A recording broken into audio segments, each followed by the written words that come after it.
Today we're going to read A House for Hermit Crab by Eric Carle.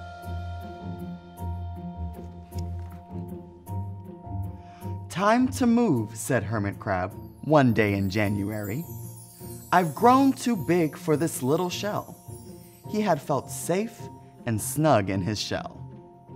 But now it was too snug.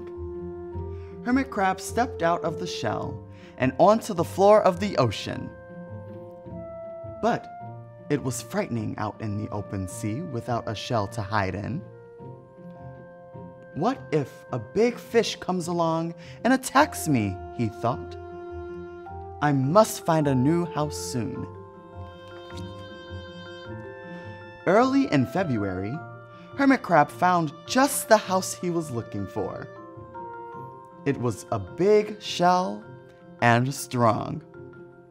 He moved right in, wiggling and waggling about inside it to see how it felt. It felt just right. But it looked so, well, so plain, thought Hermit Crab. In March, Hermit Crab met some sea anemones.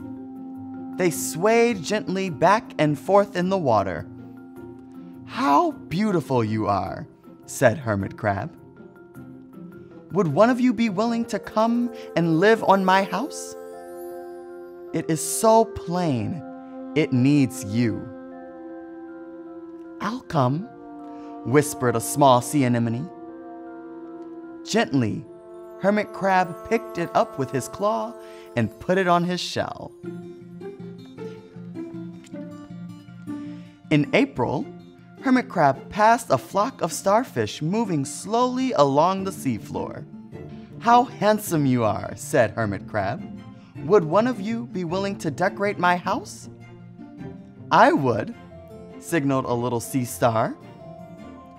Carefully, Hermit Crab picked it up with his claw and put it on his house.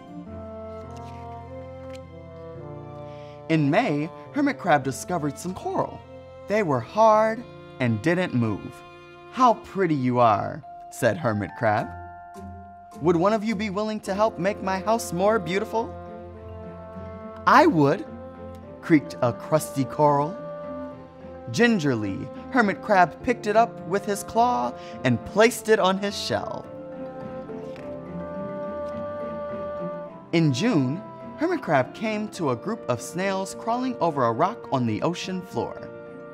They grazed as they went, picking up algae and bits of debris, and leaving a neat path behind them. How tidy and hard-working you are, said Hermit Crab. Would one of you be willing to come and help clean my house? I would, offered one of the snails. Happily, Hermit Crab picked it up with his claw and placed it on his shell. In July, Hermit Crab came upon several sea urchins. They had sharp, prickly needles. How fierce you look, said Hermit Crab. Would one of you be willing to protect my house? I would, answered a spiky sea urchin. Gratefully, Hermit Crab picked it up with his claw and placed it near his shell. In August, Hermit Crab and his friends wandered into a forest of seaweed. It's so dark here, thought Hermit Crab. How dim it is, murmured the sea anemone. How gloomy it is, whispered the starfish. How murky it is, complained the coral. I can't see, said the snail. It's like nighttime, cried the sea urchin. In September, Hermit Crab spotted a school of lanternfish darting through the dark water. How bright you are, said Hermit Crab. Would one of you be willing to light up our house? I would, replied one lanternfish, and it swam over near the shell.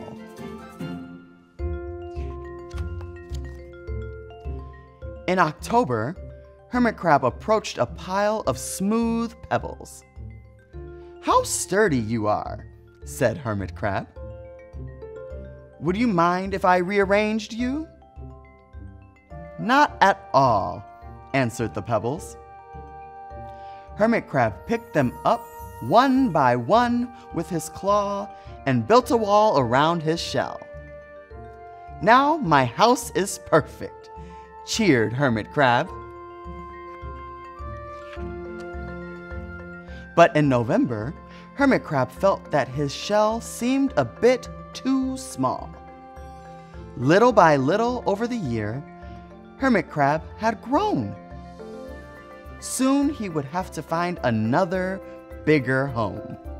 But he had come to love his friends, the sea anemone, the starfish, the coral, the sea urchin, the snail, the lanternfish, and even the smooth pebbles. "They have been so good to me," thought Hermit Crab. "They are like a family. How can I ever leave them?" In December, a smaller hermit crab passed by. "I have outgrown my shell," she said. "Would you know of a place for me?" "I have outgrown my house too," answered Hermit Crab. "I must move on. You are welcome to live here, but you must promise to be good to my friends." "I promise," said the little crab. The following January, Hermit Crab stepped out and the little crab moved in. "Couldn't stay in that little shell forever," said Hermit Crab as he waved goodbye.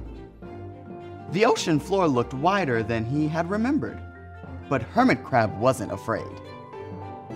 Soon he spied the perfect house, a big, empty shell. It looked, well, a little plain, but sponges, he thought, barnacles, clownfish, sand dollars, electric eels. Oh, there are so many possibilities. I can't wait to get started. Thank you for reading with me today. Thanks for joining us today. Hope you had fun. See you next time.